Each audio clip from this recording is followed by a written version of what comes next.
ఉల్లి రైతుల విషయంలో అలర్ట్గానే ఉన్నారు, కానీ యూరియా విషయంలో మాత్రం ఆంధ్రప్రదేశ్ ప్రభుత్వం కూడా కాస్త నిర్లక్ష్యం వహించింది. ఈ మధ్యనే కళ్ళు తెరిచింది, దాడులు చేస్తుంది అని మనకి అందుతున్న సమాచారం వార్తాపత్రికల ద్వారా కానీ ప్రసార మాధ్యమాల ద్వారా కానీ. యూరియా అనేది రైతులకు చాలా అవసరమైంది. ఇదివరకు సహజమైన యూరియా ఉండేది మనకి.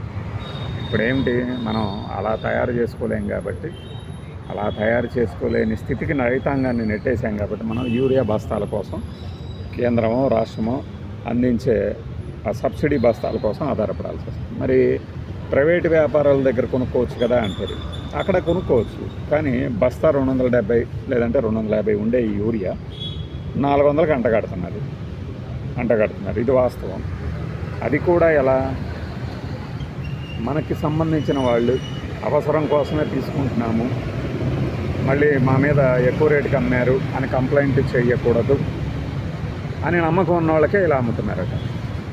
మరి ప్రభుత్వం మనకి వ్యవసాయ మార్కెటింగ్ యార్డులు ఉంటాయి, అగ్రికల్చరల్ యార్డులు, రకరకాల పేర్లతో ఈ సరఫరా కేంద్రాలు ఉంటాయి కాబట్టి ఈ సరఫరా కేంద్రాల దగ్గర యూరియాను పంపిస్తూ ఉంది. ఉదాహరణకి సత్తెనపల్లిలోని గిడ్డంగికి అంటే గోడౌన్కి 400 బస్తాలు పంపిస్తే రాత్రి తెల్లవారుజామునే ఓపెన్ చేసేసి అందరికి పంపిణీ చేయడానికి ఉదయం 10 గంటలకి దుకాణం తెరిస్తే ఇది గిడ్డంగి గంటలో అయిపోయాయట. రైతులేమో వందల సంఖ్యలో ఉన్నారు. 80 మందికి, అంటే ఒక్కొక్క రైతుకి పాసు పుస్తకం ఆధారంగా 5 బస్తాలు ఇస్తున్నారు. అంటే 80 మందికి సరిపోతుంది. కానీ ఇక్కడ ఏం చేస్తున్నారంటే, ఇది విమర్శ కావచ్చు, నిజం కావచ్చు, అధికార పార్టీకి సంబంధించిన వాళ్ళ సిఫార్సులతో ఒక్కొక్కటి 10 బస్తాలు ఇస్తున్నారు. 40 మందికి అయిపోతుంది. మళ్ళీ కోట ఆగింది, మళ్ళీ వచ్చిందాక మళ్ళీ ఆగాలి. ఈలోపు ఏం చేస్తాడు, నోరు లేనివాళ్ళు ఆ క్యూ లైన్లో వెళ్ళి తెచ్చుకుంటేనే వస్తుందిలే అని అమాయకంగా నమ్మేవాళ్ళు. మనం రాత్రి పెట్టాం తెలంగాణలోని పరకాలలో ఎలా ఉంది పరిస్థితి. ఒక పరకాలే కాదు, ఎక్కడైనా అదే పరిస్థితి. చెప్పులు క్యూ లైన్లో పెట్టేసేసుకొని వాళ్ళ పనులు చూసుకొని వచ్చింది. అలా క్యూ లైన్లు ఇక్కడ కూడా కనబడతాయి. మరి క్యూ లైన్లో నిలబెట్టేస్తే సినిమా టికెట్ల కోసం ఇదివరకు ఓపెనింగ్ డే అలా ఉండేది. ఇప్పుడు యూరియా కోసం రైతులు ఇలా అగచాట్లు పడాల్సి వస్తుంది. ఇప్పుడే కాదు, ఎప్పుడైనా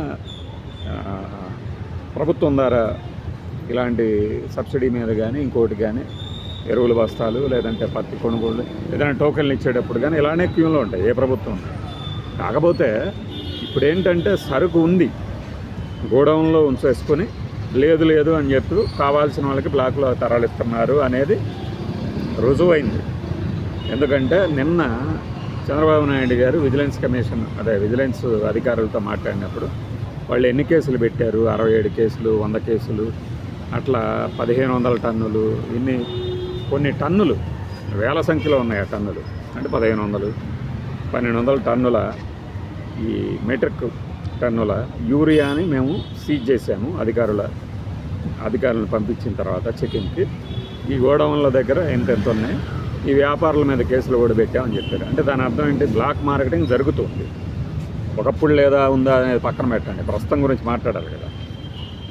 ఎందుకంటే మనం ప్రతిదీ రైతు దగ్గరికి చేరుస్తామని హామీ ఇచ్చాం కాబట్టి, నిన్న కూడా ప్రకటన చేశారు కాబట్టి విమర్శ చేయటం. లేదంటే మామూలుగా వదిలేస్తే ఏముంది. ఇప్పుడు 270 రూపాయలకి యూరియా బస్తా 400కి అమ్ముతున్నారంటే, లేదంటే 250 ఉన్నదైనా ఒక బస్తాకైతే రైతులు భరించగలరు. పెద్ద విషయం ఏం లేదు. కానీ ఒక సీజన్లో ఎన్ని బస్తాలు అవసరమైతే ప్రతిదానికి ఒక్క యూరియాకే అంత రేటు పెడితే మరి మిగిలిన వాటి సంగతి ఏంటి? ఈ అమ్మకాలలో కూడా మళ్ళీ ఒక మతలబు, ఈ నీళ్ళ డబ్బాలు, యూరియా డబ్బాలు, నీళ్ళ మందు అంటుంటారు, ఇవి కూడా కొనాలి బస్తాతో పాటు అని షరతు కూడా పెడుతున్నారట కొన్ని చోట్ల. అది ఎలా కుదురుతుంది? కొన్ని చోట్లేమో ఒరిజినల్గా ఓనర్లు అంటే అసలు పంట హక్కుదారులు ఉంటారు కదా, వాళ్ళు తీసేసుకొని, అంటే వాళ్ళ కోటా కింద ఇప్పుడు పాస్బుక్ ఉంటే వాళ్ళే ఓనర్లు కదా, ఆ పాస్బుక్ కింద 5-6 బస్తాలు తీసేసుకొని కౌలుకి ఇచ్చిన వాళ్ళకి వాళ్ళే అమ్ముతున్నారు. ఇది ప్రస్తుతం జరుగుతుంది వర్తమానంలో సమస్యలకి వర్తమానంలో అధికారులని ప్రభుత్వాన్ని మనం జవాబుదారీగా చూస్తాం కాబట్టి దీని మీద కూడా ఆలోచించాలి.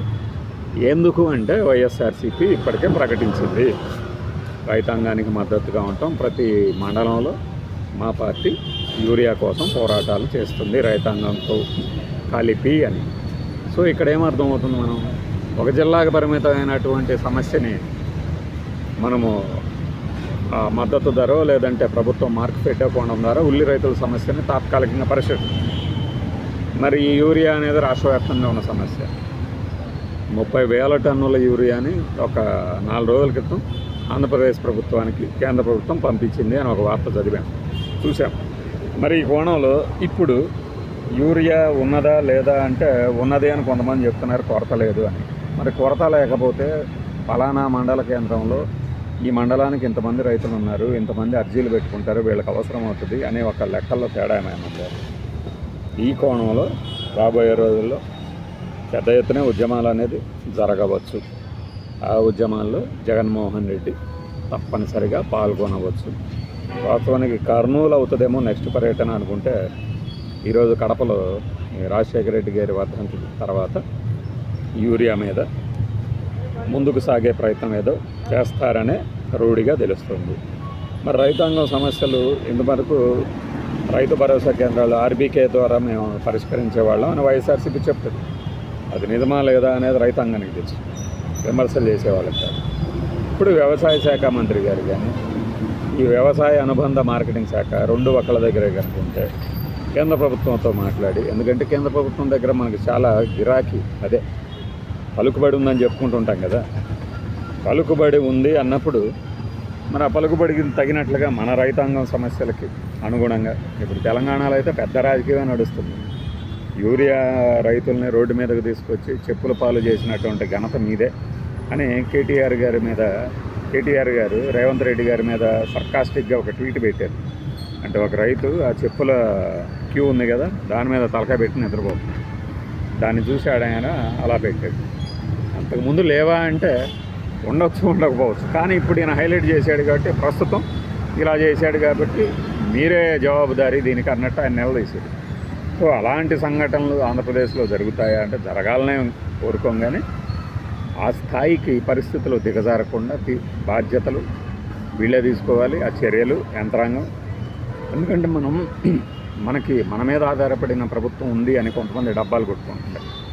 అది మనం నమ్మం, కానీ మీ మీద ఆధారపడలేదు, కానీ మీ మద్దతుతో ఉన్న ప్రభుత్వంలో మన రాష్ట్రం రైతాంగానికి మిగిలిన రాష్ట్రాల్లాగానే చూడకపోవచ్చు, కానీ యూరియా వరకైనా సరఫరా చేసుకుంటే ఈ సమస్యని చాలా తక్కువ స్థాయిలోనే ముగించినట్లు అవుతుంది. లేదనుకోండి మళ్ళీ మా గురువుగారి సినిమా 3 పువ్వులు 6 కాయల్లో రానొస్తున్నది రథం వస్తున్నది అన్నట్లుగా ఒక యాత్ర బయలుదేరుతుంది.